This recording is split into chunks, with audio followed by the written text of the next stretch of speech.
Hello, freshmen. It's Miss Filter. I hope that this video finds you well. I just wanted to let you know that I'm giving this video that is going to go over the speech packet as well as show you where to go to look up for different speech topics and to show you the research that we have been doing these last couple of days. So please let me know too if you're worried about finals. Just email me. We'll work it all out. But those of you that are in quarantine and you're probably going to come back for finals, you still need to do this at home. So I'm just going to go through step by step and show you what we're going to do. So the first thing I want to show you is on Google Classroom, and I'm going to pull that up right now. If I can actually get it up, sorry. So again, guys, everything's going to be up on Google Classroom, and it is going to be under classwork. That's the main thing you need to click on. So that's where everything will be, is under classwork. And where I put it is under speech resources and finals. So real quick too, just to show you what your final schedule is going to be. So in about 2 weeks, less than 2 weeks, we're on finals. And since you're new to this schedule, this is what we usually have done. We've done just a couple of periods each day. That way we don't have all 7 finals on one day. And that way you guys aren't stressed out trying to study for 7 different finals. So Wednesday, December 16th is first period, second period, and fifth period. Thursday, the 17th is sixth, 7, and fifth period. And the reason why fifth period's on 2 days is because it needs to be split just because of lunch. And then Friday is third and fourth period, and then we're off for winter break. So if you have any questions, take a look at it, and then let me know too if you have any questions, or you can call the front office as well. So what we're doing for our final is a speech. 3-minute speech minimum. Okay, so 3 minutes is minimum, 5 minutes maximum. And what the speech packet looks like is this whole thing. Okay, I don't want you guys to freak out because a lot of this in the packet is just information. Okay, so if you take a look, page 2 is student information, a need for change instructions. So your speech has to deal with the fact that you see something and you're like, ooh, this needs to be changed. So you are trying to persuade us to change our mind or have us look at a topic in a different light, or you actually call us to an action to actually change, to do something about it. So the main things that we've been working on have been these 3 right here, okay? Sources and then research, CFA. Okay, so I don't want you, the CFA, to worry you too much, but that's literally all that we've been working on this last week, okay? These will be grades, okay? Peer evaluation, I am gonna say that that is optional. So basically it's you having somebody go through your speech with you and listen to you, time you, and they give you feedback. Okay. I highly, highly, highly, highly recommend it because the more times you can practice in front of someone, the better off you will be. So you do need outlines, and yes, you are allowed to have note cards. You can't have a piece of paper in front of you when you're reading your speech, but you are allowed to have at least 3 to 5 different note cards up there with you while you are giving your speech. Okay.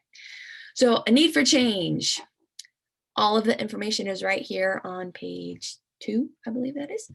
And tells you what we're going to be doing, why you need to do it. And also another thing is too, you need to have a topic that can be debatable so that one person could say, yes, I believe this. And then another person could say, no, I don't believe this. So it has to be a debatable topic.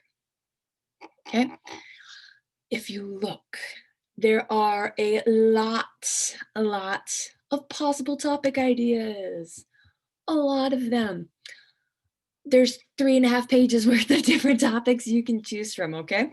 So you can take a look at any of these and then choose one that you're like, yes, this is one that I would love to talk about or research, okay? So pages 3 and 4, they're not really in any sort of certain genre or certain area.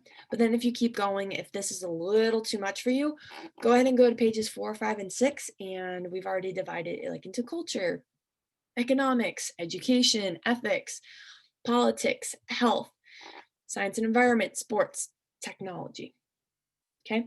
Now, there are a couple of topics I will say no to only because they've been overused. If I say no, it doesn't mean that it's not a topic worth talking about. It's just one that has been overused, one that's been over researched, has been used in very manipulative ways to bring people down. So if you come up with a topic, you're like, "Ooh, can I do this?" And I say no, it's not that I don't think it's a good idea. It probably is, but just for the sake of um, being respectful to other people and also challenging you just a little bit, I will probably say no. So that way you can find a different subject to go off of. Okay. So once you have found your stuff, whichever topic you choose, then you want to say, okay, well, what is my stance on it? What am I going to do with it? Okay. You probably need to do a little bit of research. So if you keep going down here on page 7, you need to find some research. Okay. So you are allowed to have some personal experience, but you'll also need facts to back it up. Okay. So what I'm requiring is 2 sources minimum. So in your speech, you're going to say those sources, like according to MSNBC in 2018. That's one resource right there. Okay. So those are the things you are going to have to say in your speech. And to be honest, the more of these you have in your speech, the longer your time will be. So if you're worried about your time, I would highly suggest that you add more quotes or find more research. All right. So, what's a credible source? That's kind of the hard thing that we've gone over in class. But one of the areas that we have been able to go to is in our school database. Okay.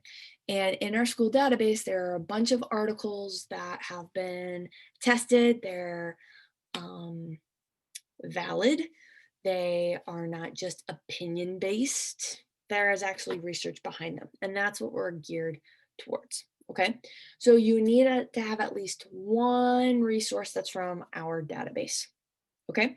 And then the other one needs to be from a news source. So that could be the Washington Post, the Chicago Tribune, Omaha World Herald. You can do that. However, the really nice thing about our school database is you can kill 2 birds with 1 stone. I'm going to show you how to do that here in just a second. Okay. So I'm going to end this. This is what you're supposed to find with your speech. So go ahead, find your topic, and then once you're done, hit the next video that talks about how to get onto our database.